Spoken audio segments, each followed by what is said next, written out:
Business as Unusual is a thought-provoking podcast that explores the innovative strategies, disruptive ideas, and unconventional practices driving successful leaders and companies in the ever-evolving world of modern business.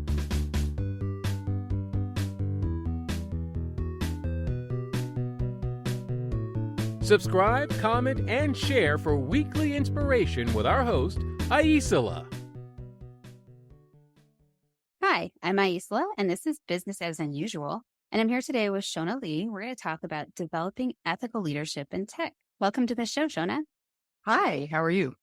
I'm so good. I'm so excited to have you here. I was talking to right before we started, and this is reflecting every time we've talked. It's always been so delightful. So I'm happy to invite all of you into our little conversation today. Hopefully you will enjoy it as much as I know we will. I'm hoping the same because I've certainly had some wonderful conversations with you previously. So I think we're in the middle of one and said we should record this. Silly that. So before we get into the details of what you do in your professional world, what is a hobby that you have or hobby of yours that you think might surprise people? I'm pretty active. I like hiking a lot, but one of the things that's a little unusual is that I really like lifting heavy weights. And I don't look like a weightlifter. I really enjoy pushing my limit, and that's smaller than a lot of people's, but I like lifting weights that are heavy enough that the guys at the gym look a little sideways at me because I'm a middle-aged woman with graying hair and they don't expect me to go pick up the 100-pound barbell. So that pleases me. That is awesome. Yeah, I wouldn't have expected that. And I love that. I used to do weightlifting and it both helped me with my running when I was doing more running. And also there's something about the feeling of strength, like personal, grounded, big strength in that place that was very enlivening.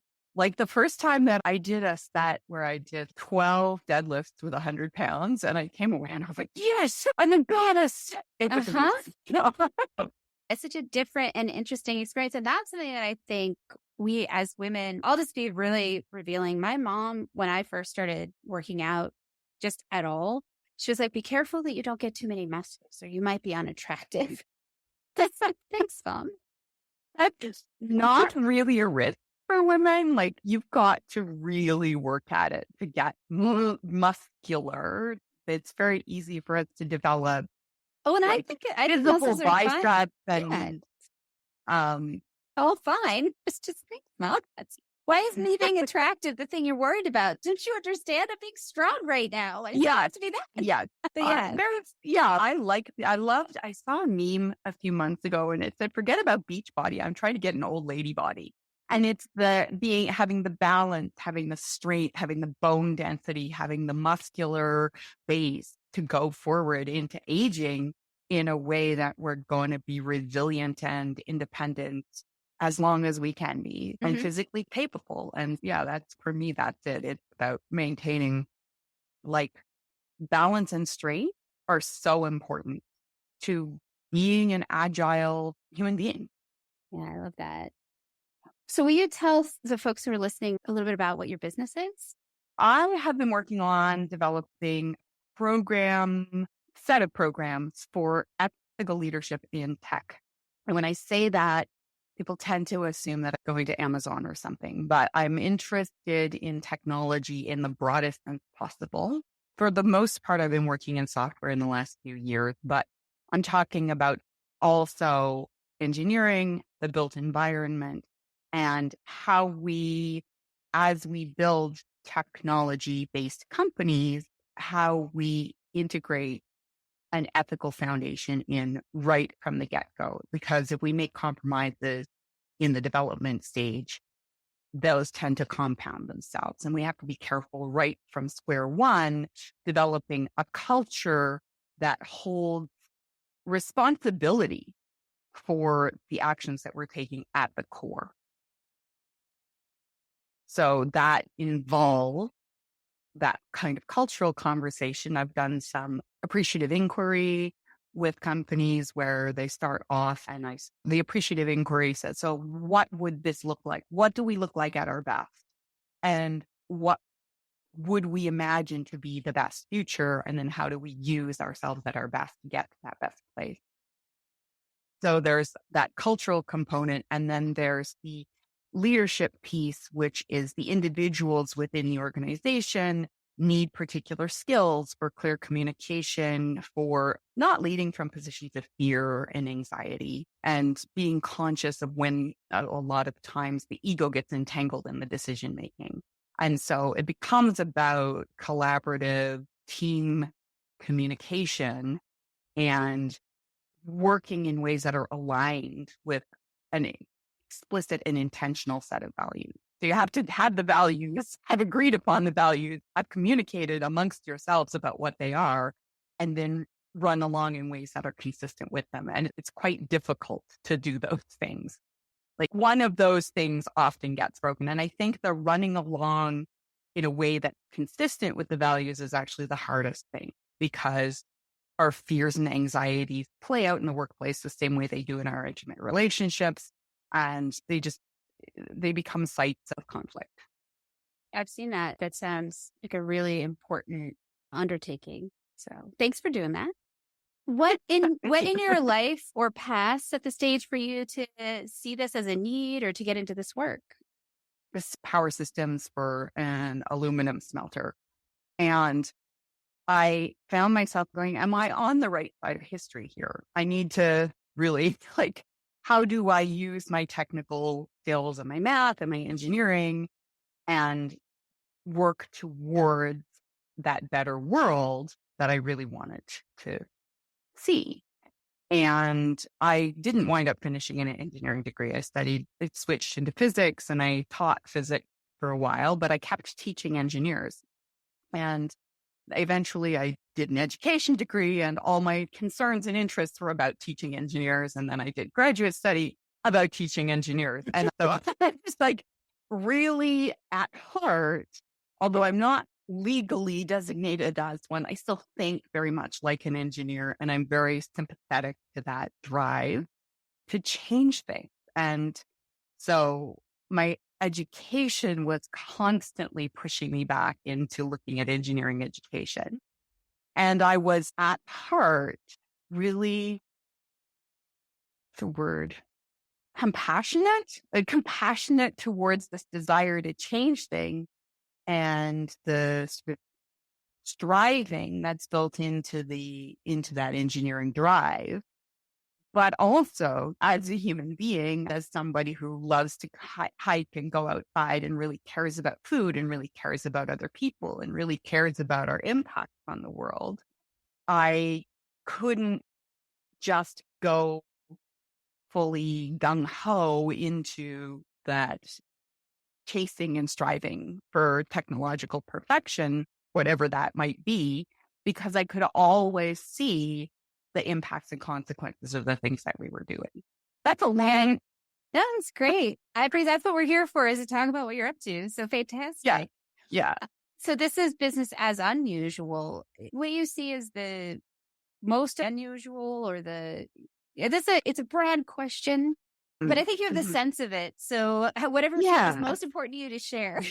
Yeah. Oh, okay. So I'm going to start off with just the recent ways that the tech industry, and now I am talking about Silicon Valley, has been thought of and perceived and how it's run along, which is that venture capital based, grow really fast, unicorn model where you get lots of funding and you move fast and you break things and you don't really concern yourself with whether you had the right to break the things that you broke and who already was using them. And so there's a mainstream concept of what constitutes success in tech these days. And it's that silicon-based, venture capital-backed, rapidly growing monolith that dominates the entire market.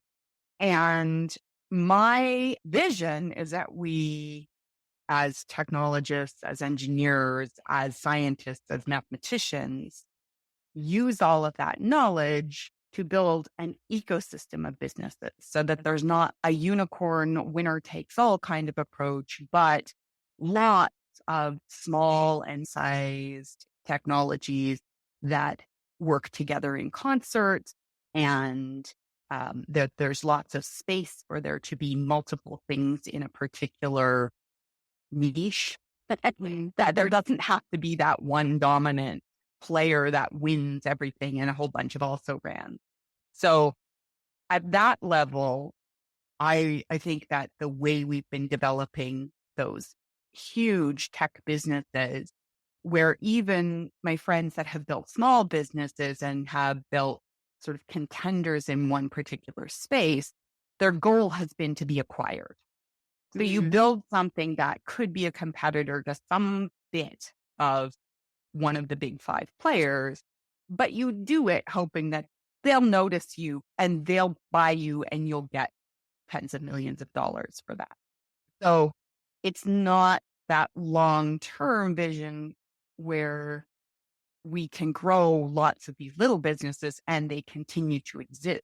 They continue to be successful and they have an income and an outflow that basically matches, and they get to 50 people and then they stay at that. Those steady state businesses, I think there always has been an essential place for those steady state businesses. So I'm imagining a tech ecosystem that looks more like our local economies, where we have hairdressers and mechanics. And so for the tech industry, there's spaces for those individuals, for those very small businesses, for medium-sized businesses. And they're not considered failures. They're not considered something on the way to something else, but they're a thing in and of themselves.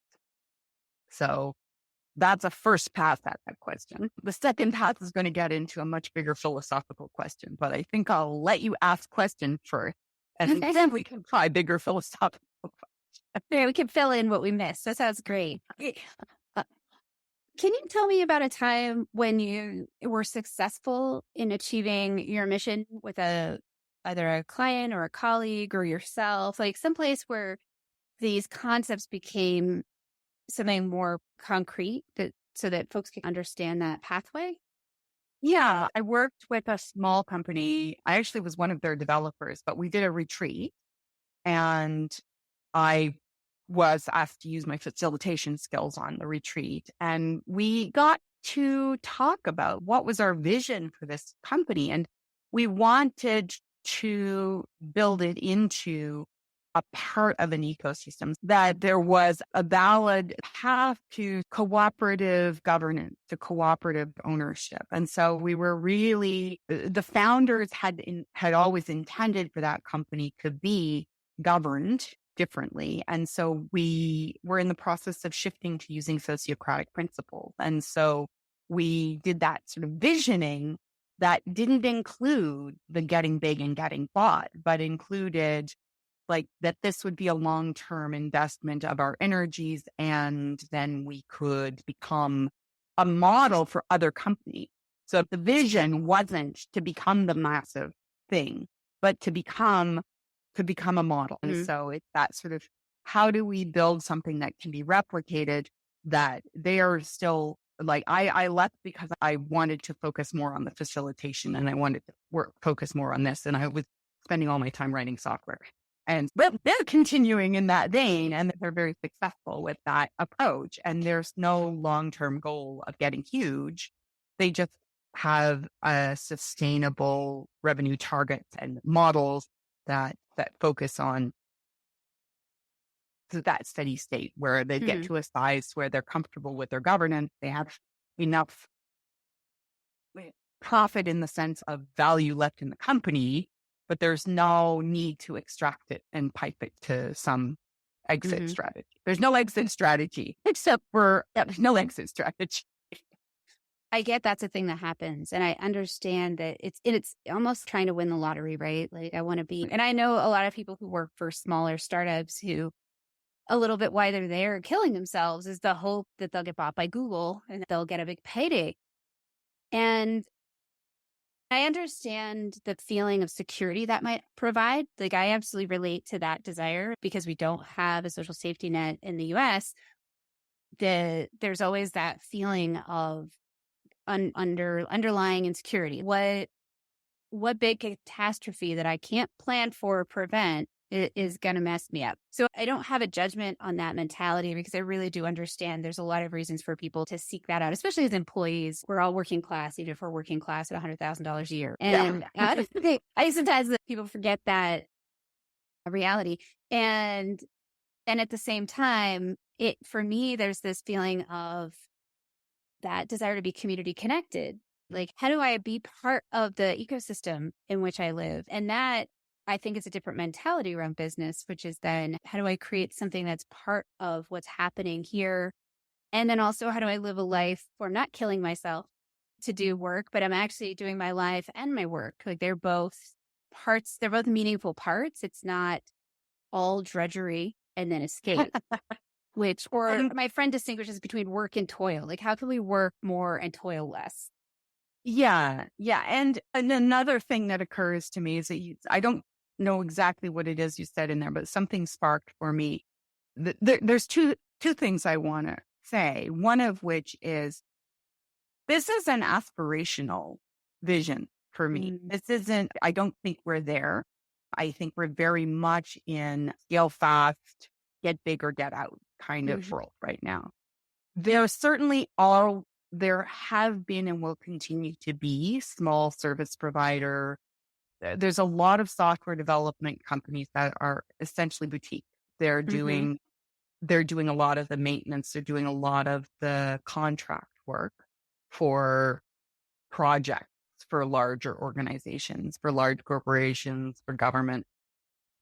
But the sort of mid-scale product business, I can think of I can think of two that have gotten to a size and then just stayed steady state. So it can be done, but it's a much rarer goal even. So just to bring this into the conversation is the first step. I say, yes, this can be done. Here's evidence that it can be done. The other thing is that an enormous amount of the technology the enormous number of the people working in tech ultimately are working on infrastructure. They're keeping the government websites running. They're keeping data pipelines open. They're keeping trains on time. They're keeping really boring bits on the back end of insurance companies secure and safe. And state, or they're wiring together a whole bunch of things that already existed when two insurance companies merged with one another. There's a lot of boring infrastructure in technology. And there's a group called the maintainers. Those are they're not the sexy bits, but they're a really vital component of all of our infrastructure. And because of this sort of drive for growth and novelty, we really neglect a lot of our infrastructure. We underfund the maintenance, and those things are often being done by people who aren't being paid very well. And so there's an incentive to abandon all of that. So I'm envisioning a world in which all those things that are essential are also valued, which means that a lot of us who recognize that they are important have to learn to speak on their behalf and value them and speak up for them and talk about our boring work as at parties and say, no, I got to do this really cool, mumble, boring infrastructure stuff, but be so enthusiastic about it. And I know that you can make people go, wow, I never thought about that. And the maintenance, the infrastructure, the essential pieces of our lives become invisible in the background, and they're only ever visible when they break. The magic of keeping the electrical grid running with varying levels and high intensification on hot days when all the air conditioning comes on at the same time and when everyone turns on their stove in the same moment when they arrive home from work at 5:42 p.m. Like those spike moments. The fact that we can keep all this stuff running all the time is amazing. And I think one of the things that happens is that we come to take our technology for granted, not recognizing that we live in this like incredibly magical place where all these things, where we've got the luxuries of royalty, way beyond the luxuries of royalty in past generations. And we just only notice when they fail, when our phone doesn't work. Did you ever read the article? It was both an article and a book, The World Without Us. Probably did. I read a lot in that. It came out, I want to say, easily a decade ago. It was the first time I really understood what you're talking about. I read first the article and it was in some publication thing. Yeah. And then he turned it into a book. But But the one that I remember, because I had no idea that literally they are pumping water out from underneath New York every day. And if somebody didn't do that for 2 weeks, the city would crumble. And when I say we, I mean me at that time. But I really didn't comprehend how actively we have to maintain the things that feel quite permanent to me. They feel like they're just, like you said, take for granted. I was like, oh, obviously they would not build a bunch of large skyscrapers on something that's subject to falling apart. And so that was a really big aha moment for me, that there's so much that I don't understand. Like, not even just taking it for granted, but ignorance of what's part of keeping what's happening alive. And I think that maintenance piece, I love that you talked about that, because I feel like in a lot of ways, understanding and valuing the ways in which we can be cogs in the machine, there's ways I know people resist that. And I also see it as a really powerful way to commit to community, to say that I'm here for all of us. Maybe it's not sexy that I'm going out and pumping water out from underneath New York. And it's pretty sexy that it's not crumbling. That's pretty sexy. That's pretty sexy. It's really nice when you get where you wanted to go on time and nothing went wrong. Yeah. There's an enormous number of people and technological systems, and not just computers, but keeping the rails from cracking. Understanding the material science that keeps the. I worked in the nuclear industry for quite a while, so I know a fair amount about how nuclear can go wrong. My first summer job was working on the shutdown system. I wasn't working on the system itself. I was doing the flow chart. I was just editing the flow chart for the shutdown system for a nuclear reactor. Wow. That right at that moment, I was 16. I got there on a summer internship, and I looked at how, like, you can shut a nuclear reactor down in seconds, but the process you use to shut it down in seconds makes it not able to turn back on for several months. So you have to be really certain before you pull the trigger on the second long shutdown system. And so that idea of there being systems that they're maintained in this relatively safe, contained state, actually, I think, probably shaped my ideas of everything. And then when I studied physics, I was really interested in complexity, and I was interested in phase transition, which is when things shift from one state to a different state. And one of the ways I describe so let's step back to the philosophical piece now. The further a system is away from its equilibrium state, which is what it would be doing if we didn't do anything to it, the harder it is to keep it at that place. So in a nuclear system, you've put a whole lot of uranium that should never be that close to one another together, and then you're running water over it so that you heat up the water. It's a very expensive and complicated way to boil water that you then run through a turbine. But if you don't constantly maintain that and monitor it and protect it and keep it from going off the rails, it can go off the rails really catastrophically, really quick. Mm-hmm. And there was an article in New Scientist, probably about 10 years ago as well, maybe 15, that talked about how the global supply chains and basically our entire economic system is in that same state of being very vulnerable. And we saw that with the pandemic, that all of those systems that we think of as separate systems are actually entirely entangled with one another. And so we now have inflation that's playing out that's got something to do with the supply chains from 3 years ago that are still like playing out in the system. And so from that philosophical, where we're doing business, we're working inside this constantly evolving system that's really evolving in unpredictable ways. And we've got to be able to be agile and keep our feet underneath us by being aware of what's happening in the outside world. And there's a tendency in businesses to react and respond in very narrow terms. And that makes perfect sense because we have limited information. But somebody somewhere needs to be putting together those bigger pictures as well. And so I keep zooming out to those higher levels of abstraction and going, okay, what's happening on the bigger picture?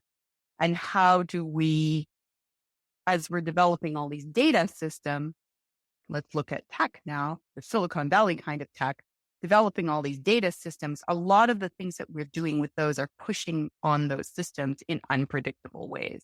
So we're adding those stressors that are comparable to those sudden supply chain shocks, where all of a sudden we're going to change how decisions get made. The AI systems, all of a sudden, do they change everything?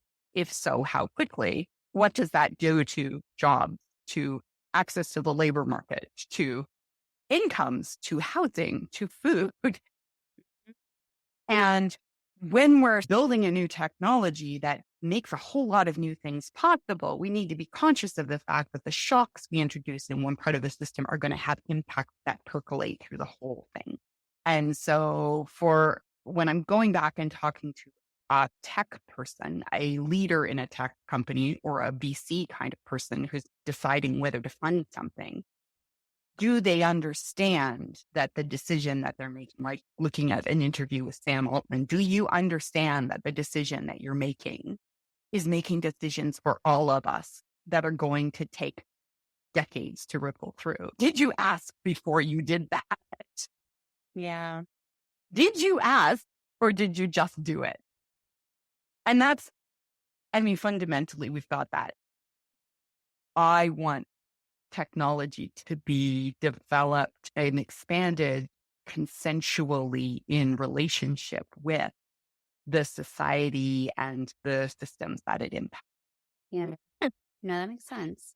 So I guess I just gave you about 50 different things you could ask questions about. And all your listeners, their heads just went, what? No, wait, what? Are we talking about nuclear power? Are we talking about supply chain? No, it's great. It's perfect. I appreciate the depth of information and the analogy, honestly, because it's helpful I find a lot of times it's easier to understand things when you take them a little out of context. And so you can get more of a sense of it when you take a step back. So thank you for that. Can you, or will you tell me about advice that you received that is influenced the way you approach your work? That's gonna take me a minute. I guess I've always been looking, like I read a lot of self-help. I read a lot of business development. I read a lot of coaches. Having just been talking about science and technology in the nuclear industry, I'm going to do something very weird because I'm going to say Martha Beck, who is sort of a life coach, really talks about her last couple of books were Finding Your Way in a Wild New World and The Way of Integrity. And so I've never met her. I've never taken a course with her, but I've read like all of her books and I've read them more than once. And that kind of finding a place in the world that is really resonant. Parker Palmer also, Let Your Life Speak, which is that not trying to be somebody other than who you are, that I wasn't going to be Sheryl Sandberg. I wasn't going to be a CEO. I wasn't going to be one of the captains of industry because I was deeply driven to ask these questions about meaning and purpose and deep reality. Yeah. And it's the same as I'd heard this from a bunch of different places, but it was Rabbi Zuzia is the one that I can think of, which he said, when I die, God's not going to ask me, why weren't you Moses? He's going to ask, why weren't you Rabbi Zuzia? Mm. And so that comes up for me over and over again, which is to stay centered and go, what's really the story that's trying to be told through me? And if that turns into a business, it turns into a business. If it turns into a book, it turns into a book. But letting things be told through me, where I'm like the shaper, but I'm the shaper the way like a potter is, where clay has an internal integrity to it. You can't make it into everything. You can be something, but it can't be anything. So that's a more mystical answer than maybe people would expect from someone who just did the nuclear power analogy to the global supply chain. But fundamentally, it is that holding on to that connection to the core and going, what is it I really value? What is it that I really want to say about the world? And letting it come into conversation with what other people are doing that they really value and really want to say about the world. Yeah. No, I like that. Thank you so much. So this is not a small undertaking, and it's definitely swimming upstream in certain ways. So can you talk about how you keep yourself inspired or recharged? Because I can imagine that you might run into some ways that you might need that. I do a lot of meditation and I do some silent meditation. I did a lot of both yoga and Buddhist meditation for several years, which is very much like that single point of focus or following the breath and in silence. And I do still go to sitting meditation with a group. I do, however, also use guided meditations that kind of go, that keep reminding me over and over again of the things that I just said, because it's very easy to lose track of those things and get into striving and aspiration and why haven't I made it yet? And why did I take on something so big? Why can't I just be happy with whatever it was that would have been easier? So there's a lot of that. And the other thing is making sure that I surround myself with people who are also a community of people who have a vision for better things. And so that was the local food movement for a while when I was living in rurally. I hung out with a lot of farmers and I had a stall at the farmers market. I live in a city now, so I go to a co-working space that is other people who are focused on making a better world. It's called the Center for Social. Oh no, the Center for Social Innovation. Like I go there every day. It's called the Center for Social Innovation. So there's people who are working on all kinds of projects, but the goal is always that they have some vision of a better future that's more just and more nurtured and more cared for. So connecting with other people. So connecting with the self, connecting with other people, and getting some exercise and eating well is also super. Yeah, that it cannot be understated. For me, it's remembering sleep is a critical aspect of. I have a adversarial relationship with sleep, but it kind of it's a struggle. So I feel you take care of that part too. Who would you say thrives with your service? I find that people who are already committed, who are, I would say the people that light up are the ones who are working already in something. And I had somebody lean in and say, I got a PhD in this thing and now I'm doing this thing for an ad company and it's really boring. And that, please find me a way out. So there's an individual piece where I've done some coaching with people to go, how do you make sense of this? How do you redeploy your energies towards something else? Does that involve doing volunteer work or does that involve changing jobs when we all, of course, need to continue paying bills? So the one piece is that. And then the other would be small companies that already know that they're value focused, but they're probably under-resourced and they need some help to figure out, like, how do we not live in this scarcity mode and solve. There's a lot of fundamental problems that you have to solve around a business model and revenue and balancing your working hours with getting things done that can get swept under the rugs when people are at the beginning of a company. And so having these conversations where they've got a touchstone to keep going back to early on, I think is probably the best time. Like, not in the first 6 weeks, but you don't want to be 10 or 12 years in and go, oh, we need a complete reshake once you've already got 75 employees. That makes sense. You want everyone to have bought-in early because it's much, much harder to change an established culture than to intentionally build one from the ground up. Yeah. What does success look like to you?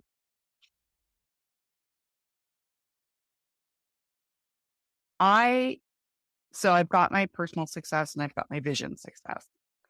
My vision success is that I would love to see a world in which there were viable jobs to go to that were part of the regenerative economy, where people could use their technical skills, could build towards a better place, because the better place is in the process of coming into existence or has grown into existence.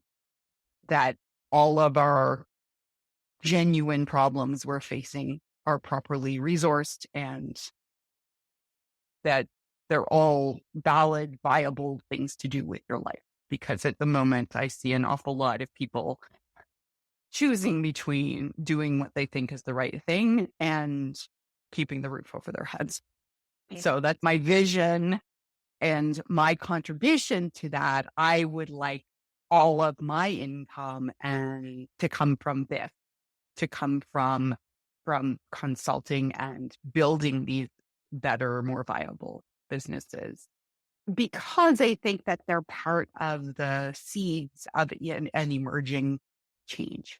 So I want to be a part. I want to do a part of that. And I want to bring this complex three-pronged thing where we go look at how does tech work in complex systems? What's our vision for the future world? And then what's our day-to-day alignment with those things? So that just becomes a common framework for thinking about the problem. Mm-hmm. That sounds awesome. I want you to be successful on every level. And so for folks who are listening who might contribute to you being successful by hiring you or referring you to someone, how do they follow you, find out more, connect to what you're up to? What's their best way to reach out? The best way to reach out is on LinkedIn through messaging. I will get back to people with LinkedIn messaging. There is also a book me link on my website, which goes directly to my Calendly, and tell me what you want to talk about. And I will get a notification that you have booked an appointment with me. Thank you so much for sharing what you're up to today and talking to me and the folks out there who are listening. I appreciate it. Thank you. Thank you. I hope the whole foray into nuclear energy wasn't too sideways, but it's no, I love it. When you said systems, I'm like, I watched Chernobyl and I grew up near 3 Mile Island, so I was okay. I don't know. I think it's great, and it's actually an important topic. Yeah, and it really is. It's an example of a system that we have that's very complex and far from equilibrium, but so is everything else in our world. I think it's an important point that I hadn't really thought about, but it's very basic. At the farther out of alignment, to a certain extent, that doesn't mean it's all out of alignment, but the more effort it is to make something occur, the easier it is for it to degrade. Yeah. And that's a very simple formula. And it's also something to understand because we are a path of least resistance by nature. But the technology blends into the background. It's just reality. It's not something you have to think about it until it doesn't work.